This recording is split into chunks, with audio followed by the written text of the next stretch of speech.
es una congregación que no está permanentemente hablando de la madre fundadora, ¿no? Otras congregaciones siempre están con el padre, con la madre. Quizás la Madre María, el mérito que tiene es haber hecho una congregación que la supera, que la rebasa a ella, ¿no? Su espíritu permanece en la orden, pero no es una congregación que tiene como referencia a la fundadora. Tiene como referencia a Cristo y Cristo en la cruz, en los más pobres, en los pueblos. La congregación y las consideraciones que podemos tener acerca de la Madre María, de la Madre Amalia, de la congregación, son muy actuales, porque si hay algo realmente que destaca de una manera especial en la sociedad en la que estamos viviendo, no son los desacuerdos que nos vamos encontrando en nuestro camino, que los diálogos a veces son difíciles, que el poder solucionar problemas y dificultades muchas veces se hace muy cuesta arriba, sino más bien el ejemplo que nos dan las hermanas, que es fácil el diálogo, que es fácil llegar al otro, que es fácil, sobre todo, poner a disposición los talentos y las gracias que uno ha recibido de Dios y que es muy fácil poder volcar tu vida por la dignidad de la persona, tenga más dinero o tenga menos. Bueno, pues yo he sido alumna, he tenido mucho apego a esto, muchísimo, porque la madre era muy buena, le ayudaba mucho a los pobres. Y llegamos hasta Galicia y ahora hemos llegado hasta África. Están en una zona de Mozambique donde la pobreza es alarmante y ahí están las hermanas, ahí han puesto su tienda, en atención, en el cuidado y en la donación de la propia vida al servicio de los demás. Pero no solamente ahí, yo he visto testimonios también de comunidades de hermanas que están trabajando en ambientes adversos, dificultades serias, visitan a los enfermos, están al cuidado de niños que tienen dificultades también en la propia vida y han sido llamadas ellas a protegerles también y ofrecerles un hogar.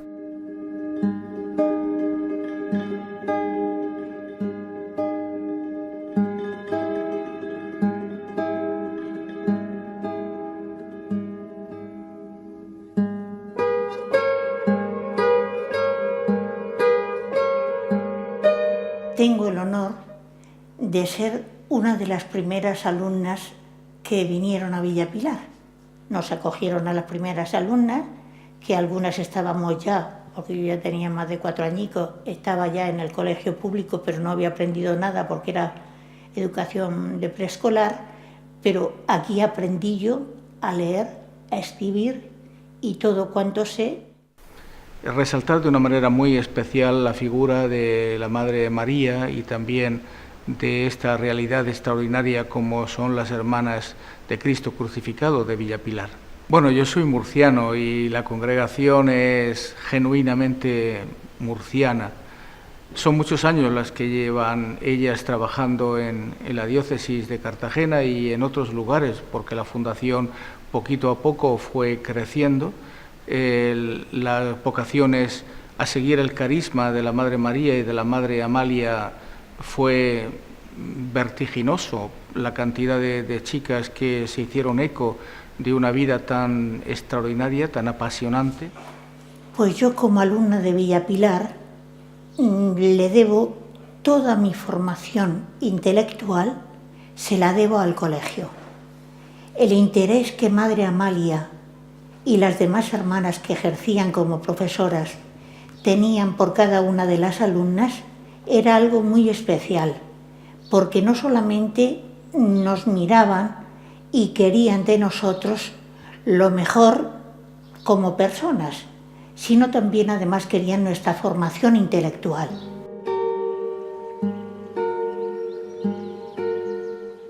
María tenía un carácter más del sur también, abierto, alegre, emprendedora. Ella no tenía miedo, así una persona, ella siempre hay que confiar y para adelante. Una mujer así como muy decidida también.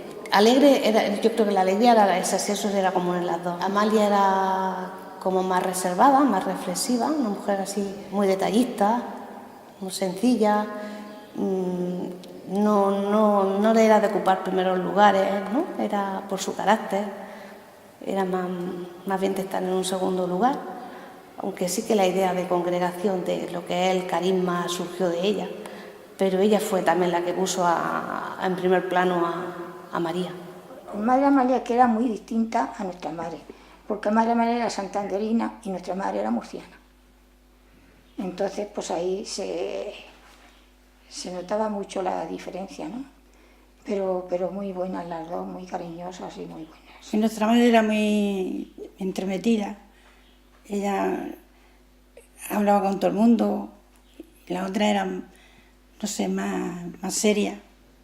Más seria por eso, pues no sé. Pero luego te ponías a hablar con ella y era un encanto hablar con ella, porque era muy buena, muy generosa.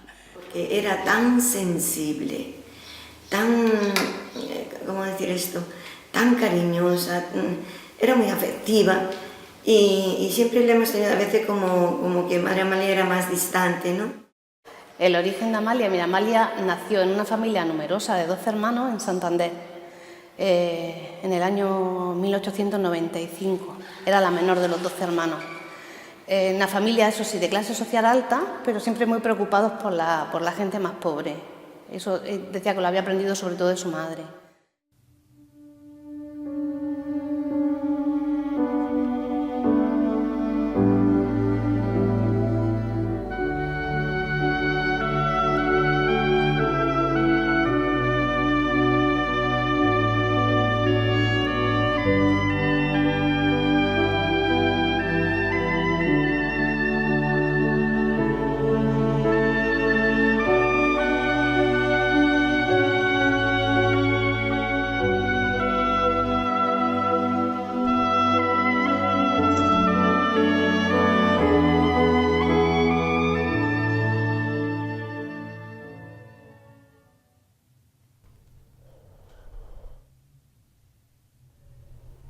Padre, ¿puedo poner el Belén ya? ¿En noviembre? ¿Qué dices, hija? Es muy pronto.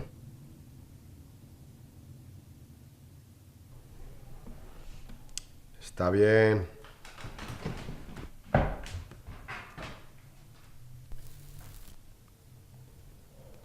Luego fueron pasando los años, las circunstancias, también momentos dolorosos de perder a sus padres, de quedarse sola porque sus hermanos ya estaban casados y las hermanas fueron todas religiosas. Se fue a vivir con uno de los hermanos y con su cuñada. Hermano. Dime, Amalia. Dime. Tan solo que en esa época del año, padre me dejaba poner el Belén ya y me preguntaba si podía yo. Es muy pronto aún.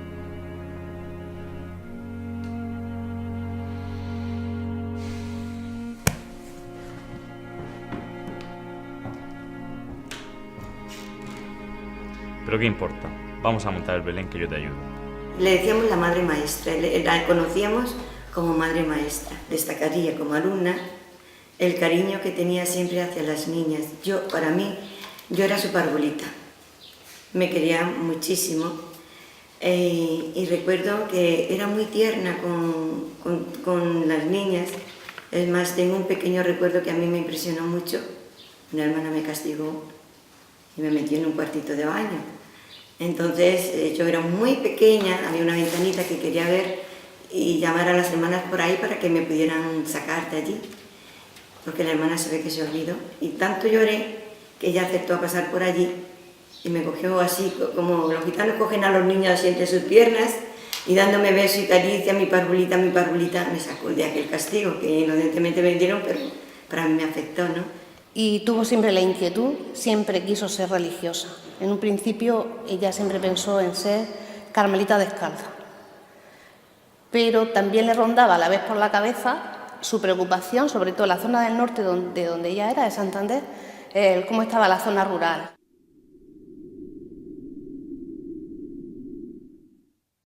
Padre, he podido pensar mucho durante mi enfermedad. Y después de pasar unos días visitando a mis hermanas en Salamanca, creo que debo decidir qué hacer con mi vida. Mis hermanos están estudiando en Guadalajara. Mis hermanas ingresaron como religiosas de clausura. Y mientras, yo sigo aquí sola. Pero padre, yo siento que debo dedicar mi vida a Dios.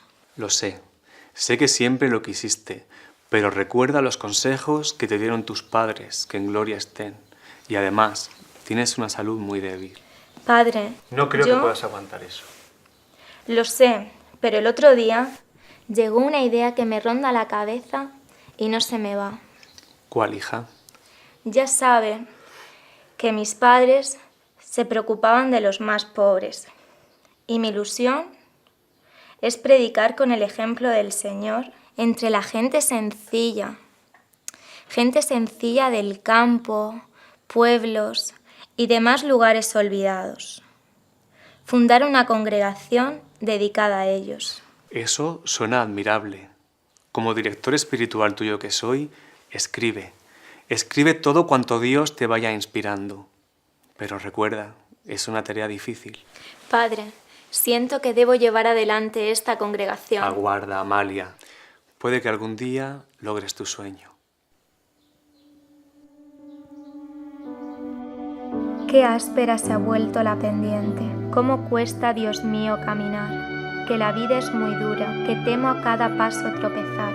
Oh recuerdo de tiempo delicioso, cuando corría yo por tu sendero, y era tu luz tan pura, y tanta mi ventura, y el caminar se hacía tan ligero. Cómo gozaba yo de tus caricias, y qué cerca de mí yo te sentía, y cuando tú me dabas, y como yo te amaba, y con cuánto placer te lo decía.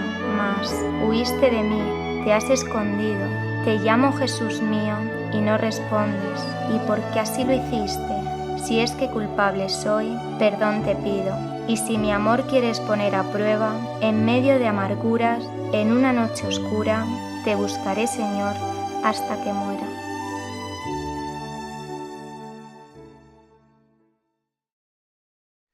Lo que puedo destacar de la vida de las fundadoras es precisamente todo lo que en este tiempo he oído de ellas, ¿no? Sobre todo si hay algo especial, porque todos los detalles es evidente que quien lo vive y lo cuida especialmente son las hermanas. Lo que llega a cualquiera de nosotros que nos acercamos a esta casa es precisamente algo que brilla de una manera muy especial, y es una firmeza de fe, una fe firme, pero al mismo tiempo un ejemplo de caridad, de perdón y de misericordia. Sobresale de una manera muy especial. No solamente el título de la congregación como Hermanas de Cristo crucificado, sino lo que significa esto. Seguir a Cristo significa vivir el mismo corazón como experiencia de vida de nuestro Señor. Y eso, donde lo han aprendido, ha sido en una mujer grande, como ha sido la Madre María, y también en la parte correspondiente la Madre Amalia, pero de una manera muy especial por la experiencia de vida de la Madre María.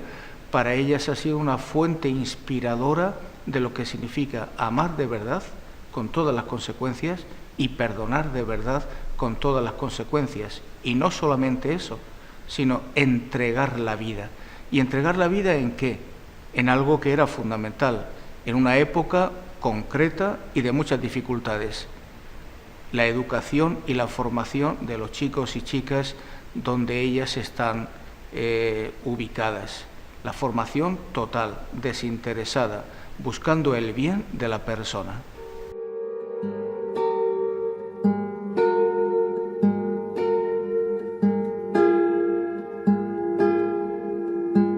María nace en Murcia, era la segunda de 3 hermanas, y también de clase social, familia de clase social alta, vivían bien. Acogía a todo el mundo, muy generosa, además confiaba mucho en el Señor, era de Dios y era para Dios, tenía un corazón muy grande, hijo. Marita, pues un ambiente bueno porque su padre era corredor de comercio, me parece, o algo así. O sea, una clase media, alta, y pues el entorno era agradable, sin dificultades económicas ni nada. Acogían a todo el mundo, de la familia. Aquí en Villa Pilar venían mucho la gente, o las familias, a pasar días con ellos, o cuando había la fiesta de la Virgen de la Fuensanta, o cosas así. Y siempre tenían gente, por eso, porque eran muy acogedores, muy simpáticos.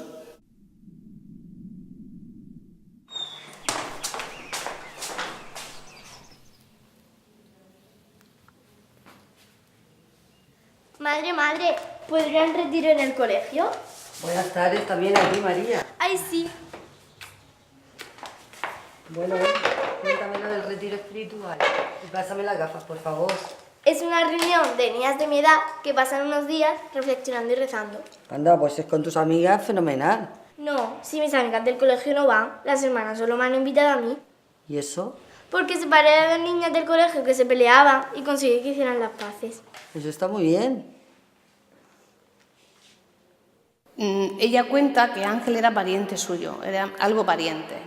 Entonces se conocían desde siempre, pero no habían tenido una relación cercana, pues porque él había nacido en Salamanca, en Ciudad Rodrigo. Luego sus estudios los hizo en Madrid, los estudios de medicina los hizo en Madrid.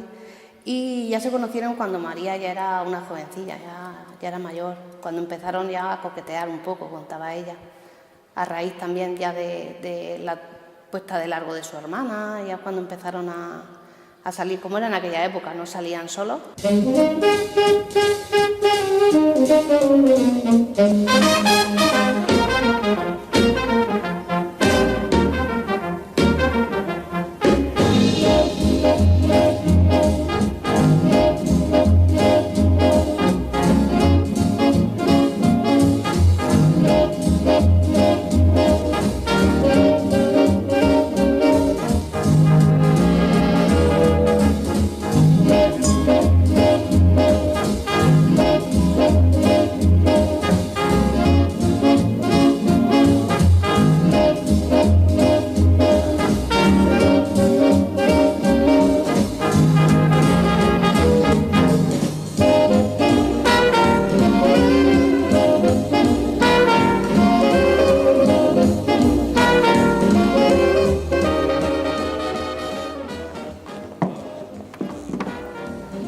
Felicidades, Elisa.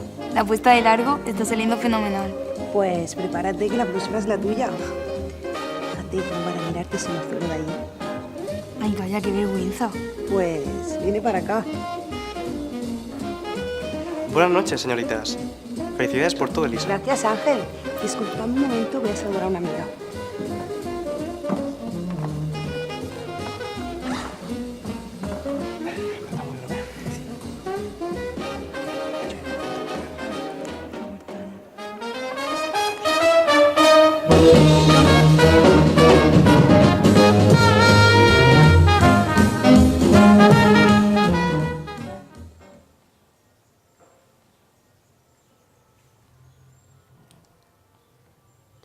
Mira, María, pasas por aquí el hilo, estiras y así el pespunte se quedará muy bien. Inténtalo.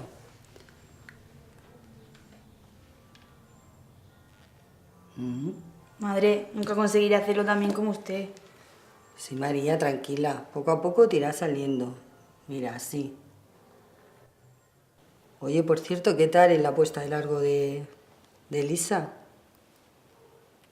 Es que te vi con Ángel, que estuviste bastante tiempo hablando. ¿Qué cosas dice usted, madre? María, que soy tu madre. Y a mí me lo puedes contar todo. Cuando tenía 18 años murió la madre y la hermana enseguida se casó, su hermana mayor. Y sufrió mucho, pero exteriormente yo no lo recuerdo, ni llorando muchísimo.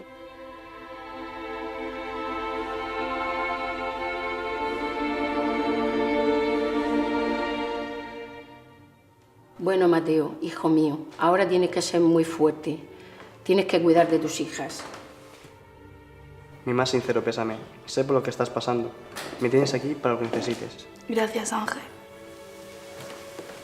Padre, discúlpeme, me retiraré a rezar.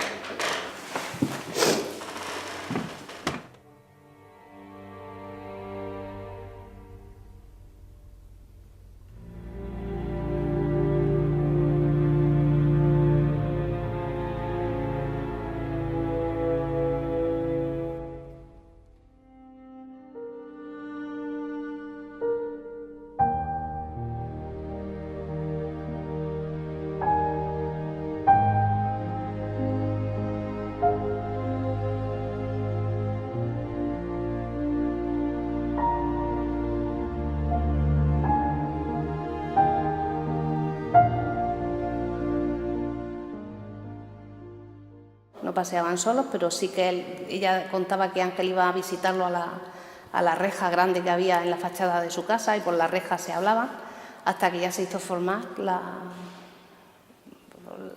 petición de Manu al padre y siempre acompañado de su tía, decía, siempre acompañados, pues paseaban, los bailes en el casino, la visita al teatro, hasta que consiguieron, bueno, hasta que se casaron en julio.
Bien, pues sobre todo nos encontramos con un contexto social caracterizado por los contrastes. Es decir, contrastes muy fuertes que vienen determinados por toda una crisis económica que se ha vivido en los años anteriores. Hay que tener en cuenta que desde la Primera Guerra Mundial España ha visto mermada la capacidad adquisitiva de buena parte de su población, con una sociedad eminentemente rural que no ha visto variar sus condiciones de vida, al contrario, han empeorado en cierto sentido, y buena parte de todo el producto interior precisamente se ha exportado para venderse a otros países durante ese periodo de guerra en donde España no había intervenido. Eso provoca que aumente, como digo, la crisis económica que se vive en España y que también va a sentir el azote del crack del 29. Con todo ese contexto económico, la tensión social es muy fuerte, porque encontramos precisamente en ese contexto de la Murcia formada por la capital y por todos los alrededores, encontramos una diferencia social enorme entre una población rural y la población que vive en la capital, en el centro de Murcia. Eso conlleva, evidentemente, un sentimiento no solamente de tensión, sino uno de los sentimientos que va a ser uno de los males profundos, ¿no? que desencadene la guerra, aparte de todo lo político.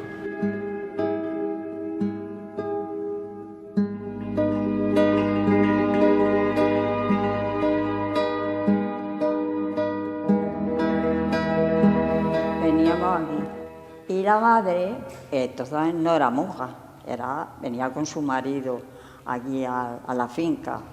Y entonces, pues, su marido tenían caballos y sus amigos, venían unos pocos amigos, unos 2 o 3 amigos, y se iban con los caballos a dar una vuelta. Y entonces la madre se quedaba con nosotras, que veníamos a misa, porque ella traía un sacerdote aquí. Lo que cuenta la gente y lo que se sabe por testimonios que todavía viven es que Ángel fue muy generoso. Es decir, él había estudiado, pero lo que él había estudiado quería ponerlo también al servicio de los que tenían menos posibilidades, de los más pobres. Tanto Ángel como María, su preocupación, ellos vivían bien, pero no podían olvidar a los que no tenían la suerte que tenían ellos, ¿no?, de poder vivir bien. Y siempre fue una preocupación, ¿no?, el atender a los pobres. Dicen que tenía un día a la semana de consulta gratis para la gente que venía de los pueblos y que la medicina no era gratuita como es ahora. No podían pagar, pues él lo atendía gratis.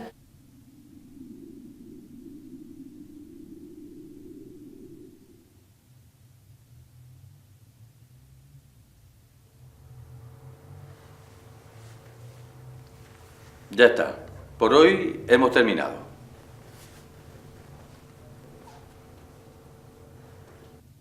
Muchas gracias, don Ángel. Siento mucho no poder pagarle. No te preocupes, lo sé. Ya sé que no puedes pagarme. Y en ese contexto no se tiene en cuenta en realidad el fondo de la persona. Y ese es uno de los problemas y esa es una de las cosas que más ataca precisamente al contexto de esta familia formada por María Seiker y por Ángel Romero. Es decir, una familia adinerada porque vienen de dos familias pues con gran poder adquisitivo, que precisamente en el caso de Ángel llega a poder realizar estudios universitarios, pero que esos estudios y su profesión y su economía la emplean precisamente para hacer el bien en la sociedad, ¿no? En esa Murcia en donde él tiene una clínica, pero que ayuda económicamente a todas las familias que asisten, que acuden a ellos, ¿no? Pero la sociedad de la cordillera, esa sociedad en donde ellos van a adquirir esa casa de campo, que para el veraneo, que va a ser precisamente Villa Pilar, se encuentra todo un tejido social fundamentalmente rural y que, sin embargo, ve a esas familias, ¿no? con la tensión y con el desprecio de una familia adinerada, más allá de lo que ellos quieren hacer. Durante la época de la República, la persecución, ¿no?, que hubo hacia la Iglesia fue el motivo por el que él entró en política, empezó a formar parte de política, sin ser un compromiso demasiado grande, pero sí algo había que hacer por defender la fe, ¿no?, decía él y un grupo de amigos. Ese fue el motivo en el que al estallar la guerra, pues enseguida sabían que corría su vida, corría peligro.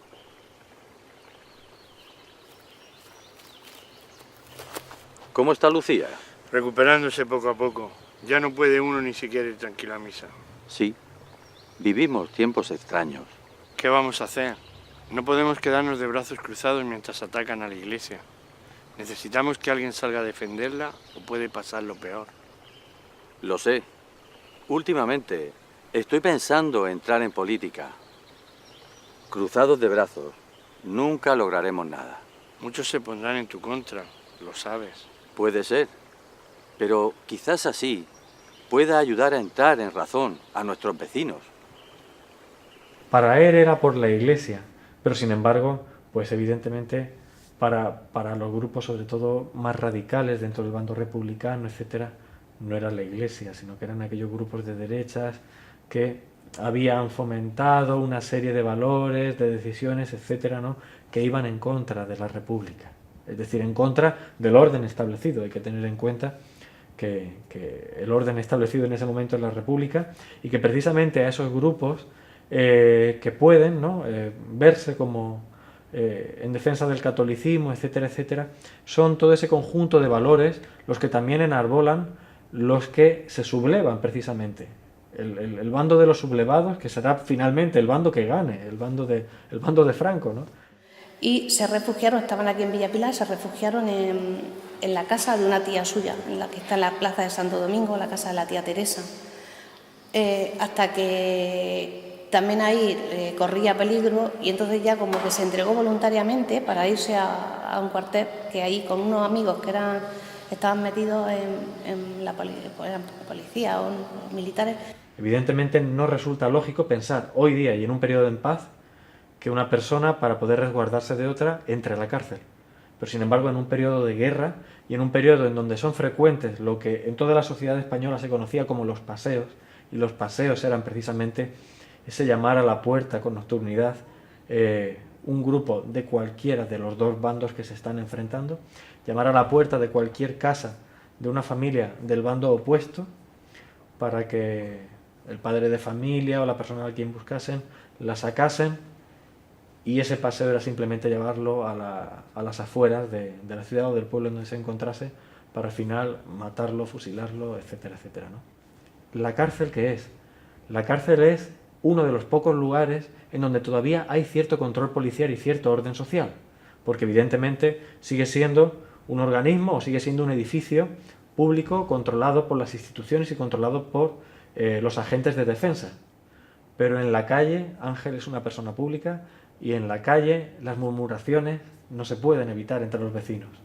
Entonces, ese es el motivo por el que Ángel tiene que optar porque la cárcel sea la mejor vía. Porque todo lo que tenga que ver con una vivienda o con que se conozca a la familia en la calle De hecho, la propia María y todo el matrimonio, antes de que Ángel decida irse a la calle, tienen que desaparecer de su domicilio familiar y van a la casa de unos familiares. Esos días, que no llegó a un mes, fue el 15 de agosto, se fue despidiéndose de un Cristo que había en casa de su tía, un Cristo y una Virgen de los Dolores, en las que ellos cuentan que los dos se arrodillaron delante de ese Cristo y la frase de ellos fue: hágase tu voluntad, la aceptamos.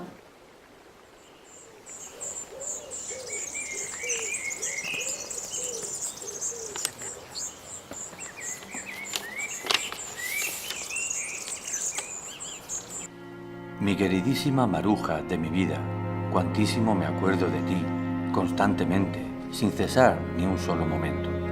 Cuídate muchísimo, no te preocupes por nada, pues yo estoy bien y contento con mi suerte. Unos días de incomunicación.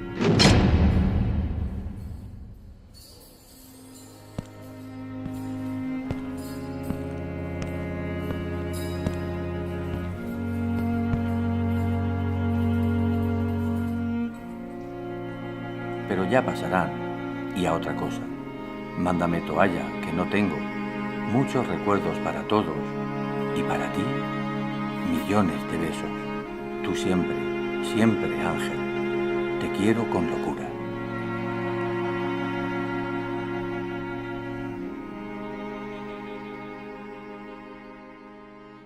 Cuando en la cárcel, pues ella iba todos los días, cuando sabía que iban a matar gente, pues iba a la puerta y decía que no, que tenía que ver al jefe, y le decían que no lo podía ver.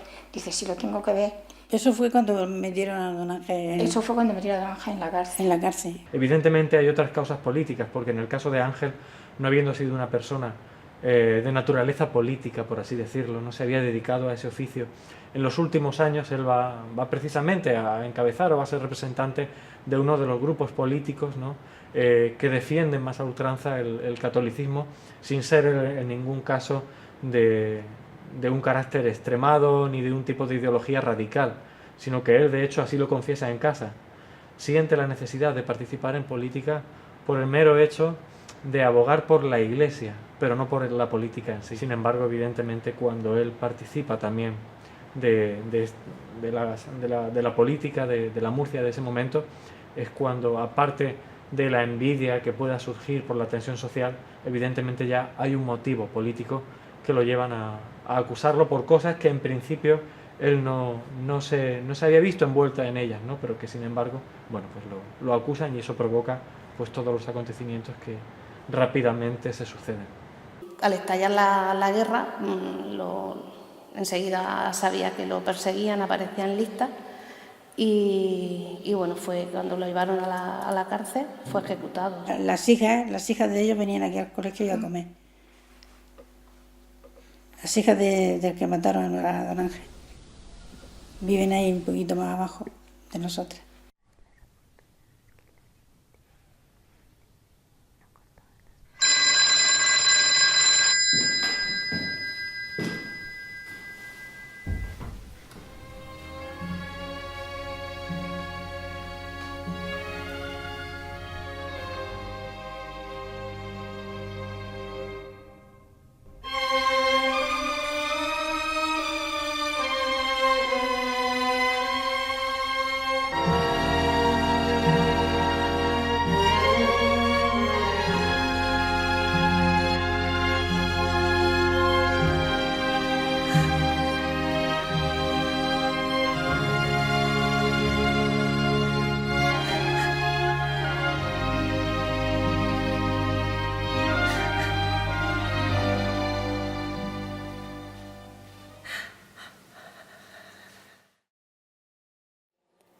Esa fue su despedida, y pidiéndole a María, le decía a María, yo los perdono porque Jesús me enseñó a perdonar desde la cruz, tú también perdona. De ahí nace pues, la historia de amor y perdón que caracteriza a María.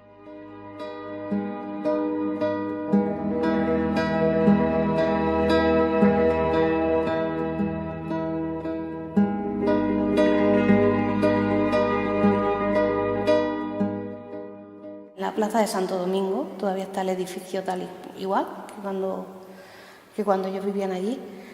Y bueno, pues le da la familia, le da la noticia, pero ella tuvo que salir, ella también era perseguida. Cuando María va a visitar a Ángel a la cárcel y bueno, prácticamente a las pocas horas, ¿no? Ángel fallece, también María se encuentra en peligro. Ángel va a ser quien vaya a la cárcel porque él es quien más peligro corre por su participación en la política, pero María va también a salir huyendo a Madrid porque la siguiente figura a quien pueden buscar es a ella. Con ayuda también de un amigo pudo salir en el tren por la noche. Ella cuenta que su único equipaje fue un libro de Santa Teresa de Jesús. Ella pudo salir porque entró de enfermera en un hospital francés y luego ya fue entrando a España, pero por zona que ya era zona nacional, ya no corría peligro.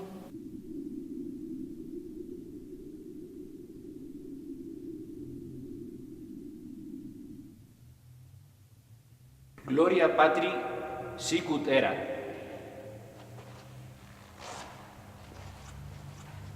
Podéis ir en paz.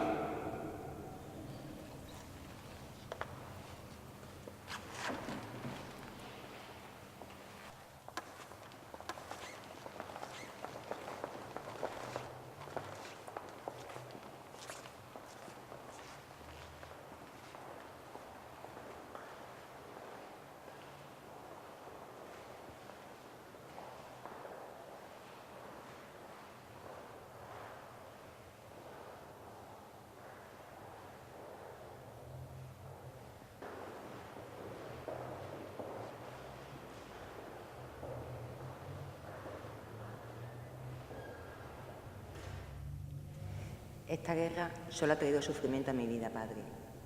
Mis propios vecinos, a los que alimentaba, daba trabajo, me desvalijaron mi casa, mis bienes e incluso me arrebataron a mi esposo. Lo siento mucho, hija. Ha sido la voluntad de Dios. Padre, lo tengo asumido. Yo soy de Murcia, ¿sabe? Y allí hay mucha pobreza. Me gustaría ayudar a esas personas. Pero en el lugar donde vives están los asesinos de tu marido. Los perdono, Padre. He pensado en irme de religiosa y entregar todos mis bienes a alguna institución que pueda ayudar a esas personas. Qué buena eres, María. Tienes un gran corazón. ¿Sabes? Hay una muchacha en Santander, llamada Amalia. Creo que anheláis lo mismo. Y pienso que sería una buena idea presentaros. María nos dice que ya uno de los días de invierno pues cogió su abrigo y se fue a pasear por Salamanca, entró a la iglesia de los padres carmelitas porque había misa y allí estaba predicando el padre Esteban. A ella le gustó cómo habló este hombre y le tocó lo que decía, dice que parecía que se lo decía a ella. Entonces quedó con él para poder conversar, poder hablar y contarle un poco su situación personal. Quedaron otro día, dicen que tardaron, o sea, porque decía ella que el padre Esteban tenía prisa, que tenía que viajar, pero que pasaron horas y horas hablando y que al final le dijo, mira, te voy a presentar a otra chica que tiene una inquietud parecida, que yo creo que Dios quiere algo de las dos, ¿no? Pero de las dos unidas.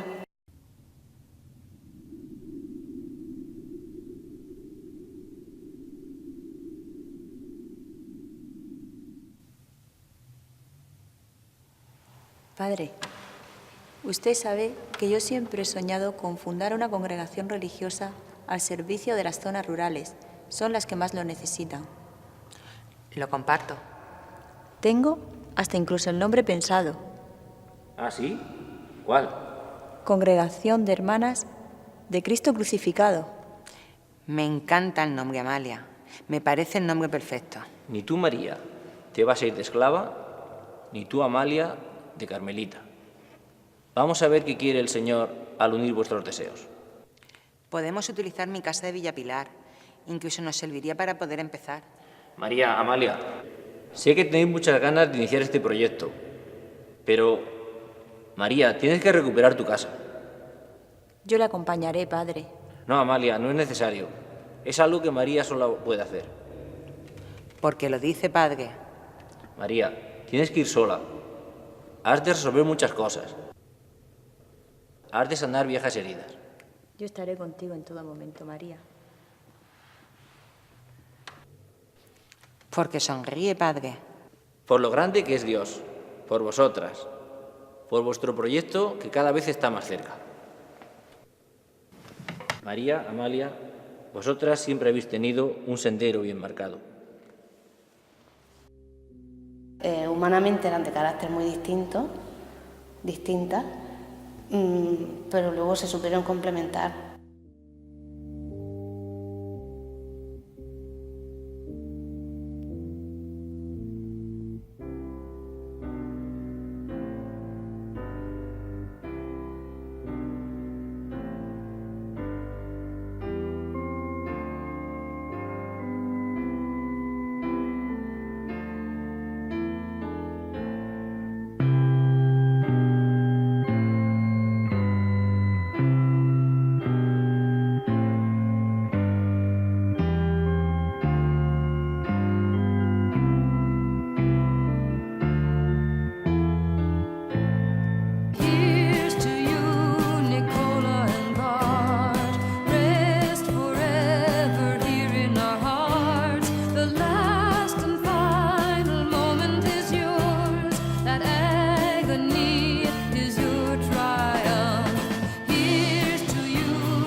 Y así hicieron, quedaron, y la inquietud que una tenía por entregarse, por ser religiosa, por entregarse a Dios, María, y entregar sus bienes a los pobres, y la inquietud que tenía Amalia también de ser religiosa y a la vez de atender zonas rurales. Gracias a esa opción por el mundo rural, muchas personas que no hubieran podido tener opción de educación, de formación, de maduración, sobre todo muchas mujeres, pues fueron a sus colegios, se educaron, se formaron, y realmente, pues, de no haber sido por la congregación, yo creo que esas mujeres no serían los felices que son hoy, ¿no? Amalia se ilusiona y vale, sí, pero el padre Esteban le dijo, no, primero hay que arreglar otras cosas, ¿no? María, tú te vas sola a Murcia, ordenas tu casa, ordenas tu vida, te sitúas después de todo lo que has vivido. Ya se había ido hacía 3 años de Murcia y tampoco sabía que se iba a encontrar aquí cuando volviera. Y Amalia, mientras tanto, pues se quedó en Santander. María es María Seiker, no solamente la mujer de Ángel Romero, sino una persona que arrastra una tradición o una herencia familiar con una serie de propiedades que, aunque a partir del periodo de la Guerra Civil pues se van a ver mermadas, arrebatadas, expropiadas, etcétera, ¿no? Aún cuenta con parte de su poder adquisitivo y cuenta con parte de sus contactos dentro de la sociedad murciana del momento, que evidentemente durante la Guerra Civil es un sector social que ha sido muy perseguido, pero que al finalizar la guerra y ganar precisamente ese bando en el que se posicionaba todo ese círculo social, pues vuelve a retomar ese conjunto de contactos para recibir ayudas, para ver en qué situación se encuentran sus propiedades y para venderlas una a una, con tal de, por un lado, reformar la casa y convertirla en un lugar de acogida para esos niños y para las mujeres, para celebrar, para tener talleres, por ejemplo. Pero luego ya después, cuando terminó la guerra y empezó a funcionar esto, que ya empezó con el convento, éramos más mayores, veníamos aquí a misa los domingos, hacíamos ejercicio. En principio, para ella sería muy doloroso, porque ella llegó a Villa Pilar y parte de sus cosas no estaban, habían saqueado la casa.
Les va a causar gran sensación a las autoridades de esa época y a las personas que conocían a María, ver como la que había sido una gran amazona, es decir, una mujer que paseaba a caballo por las calles de Murcia por los años 10, 20, 30. Ahora no, ahora es la mujer que ha decidido dejar el caballo a un lado, ahora es un burro y una carreta con los que baja, el medio de transporte con los que María baja de Santo Ángel a Murcia a pedir dinero, a ver en qué situación se encuentran sus propiedades o las de su familia y a convertir todo eso en bien para las personas necesitadas de Santo Ángel. Y entonces, pues ella iba con la tartana por ahí pidiendo y también íbamos sin tartana andando, también íbamos a las casas pidiendo y entonces pues a lo mejor nos daban un real, nos daban 2 reales, una peseta, eso es lo que nos daban entonces. Iba a Murcia todos los días en la tartanica y yo iba con ella, llevando la tartana.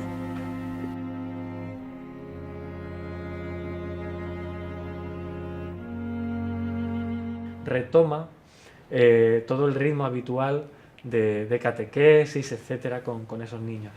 Esos niños son hijos, nietos de familiares que habían delatado a Ángel y son también hijos o nietos de familiares que aprovecharon esos años de guerra en donde la familia Romero había tenido que salir, que huir de Villapilar y de Murcia, y como en el caso de María, irse en un tren hacia Madrid, habían aprovechado para desvalijar la casa, ¿no? De manera que a esas familias a las que ella va a visitar, resulta que ella encuentra en casa muebles, recuerdos personales de ellos mismos, ¿no? Entonces solamente en la mirada de María ante esos muebles y el silencio por respuesta y la entrada amorosa en esas casas para atender en lo que hiciera falta, está esa respuesta alternativa que María da a la posguerra frente a todo lo que la política y la sociedad, por el puro desgaste, optaba, ¿no? Que confiaba mucho en el Señor, tenía una confianza plena en el Señor. Ella iba y pedía y luego repartía. Un día vino un pobre y lo que teníamos, no teníamos muy poco dinero, y dice, pues hay que dárselo. Dice, mire que no tenemos que comer. Y dice, pues Dios proveerá. Pues funcionaba pues muy pobremente, como yo te digo, con la tartanica, la madre todos los días a Murcia, pues a recoger para dar y para comer. Como joven cristiano de la parroquia, pues tuve mis crisis y siempre, en todos los momentos, encontré una hermana a mi lado. Lo que aporta este carisma a la Iglesia diocesana es precisamente las hermanas de Cristo crucificado, desde que nacieron, están inscritas en este carisma como estilo de vida.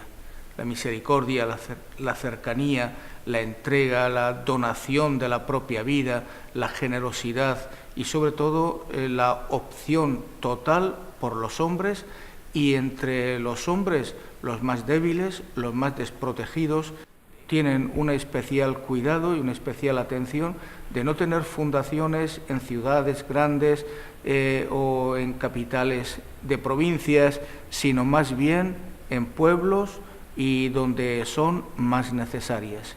Ese fue como un criterio, un estilo de vida que las fundadoras tuvieron desde el principio, y las hermanas lo están cumpliendo cabalmente. Nada más que tendríamos que poner como botón de muestra la última fundación. ¿Dónde ha sido? Pues en uno de los lugares más pobres de la tierra. Se van a Mozambique, y en Mozambique, conociendo aquella sociedad, en un pueblo donde no sé si sabríamos señalarlo en el mapa, de una nación bastante extensa y de muchas pobrezas. Ahí es donde están las hermanas, la última fundación, el último éxito, la última conquista del amor, servir a los más necesitados, a los más pobres, y ayudarles a vivir también como experiencia las obras de misericordia.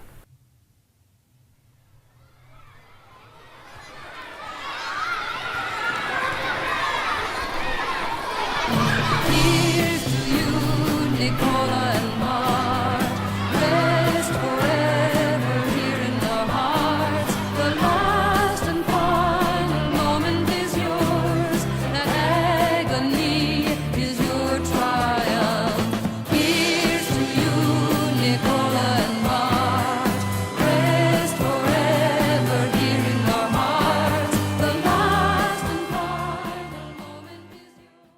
Madre María me ha colocado. Colocó medio santonjes en todos los sitios. No le podías pedir favores porque te los concedía todos. Yo recuerdo que pasaba, como me quedaba la última en la capilla, y la oía darse una disciplina, un espíritu de sacrificio muy fuerte, que yo sinceramente pasaba, y esto me emociona porque como que pasaba de puntillas, porque parecía que si me oía estaba profanando algo muy íntimo que ella sola estaba haciendo para el Señor.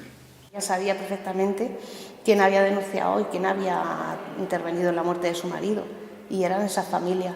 Pero ella nunca culpó como una maldad. Ella siempre decía, esto lo han hecho por desconocimiento, porque si ellos hubieran tenido una formación humana y religiosa, nunca habrían hecho tanto daño, ¿no? Entonces de ahí la necesidad que ella tenía de dar formación. Pues que era muy buena, que con el pueblo no se podía portar mejor de lo que se portó, porque hay que darse cuenta que le dio terreno para que quisiera.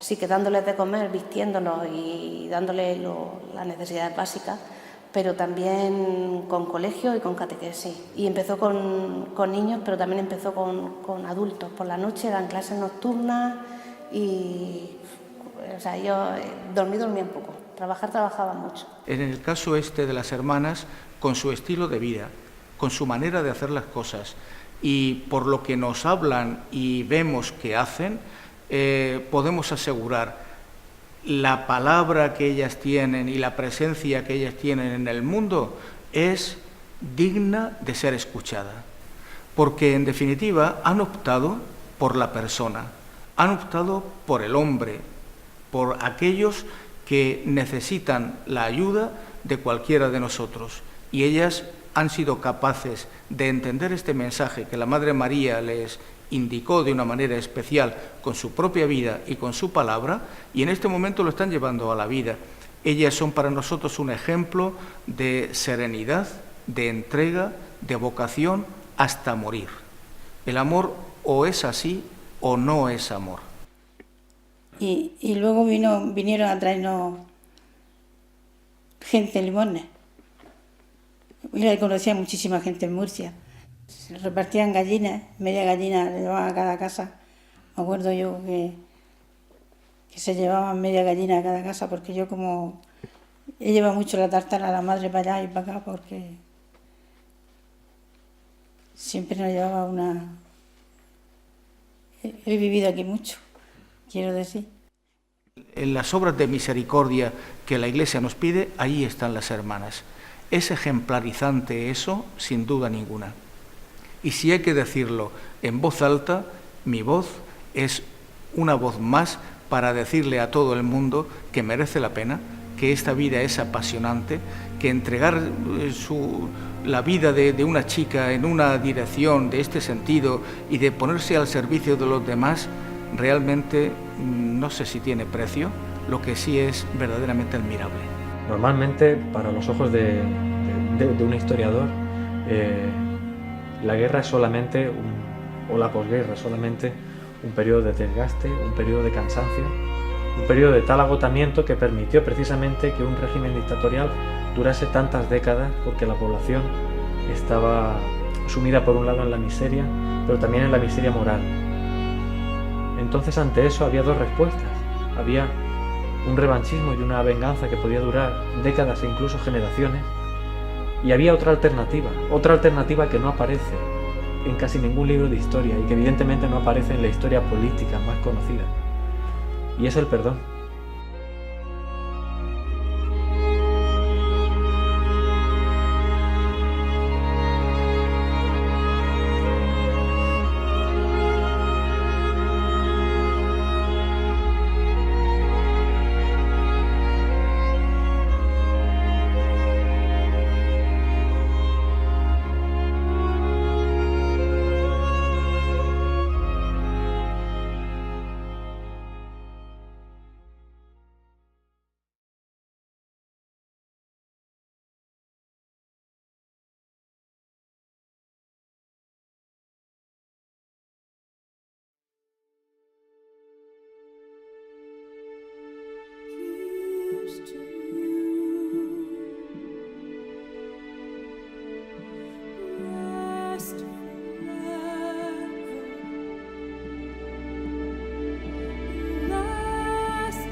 Thank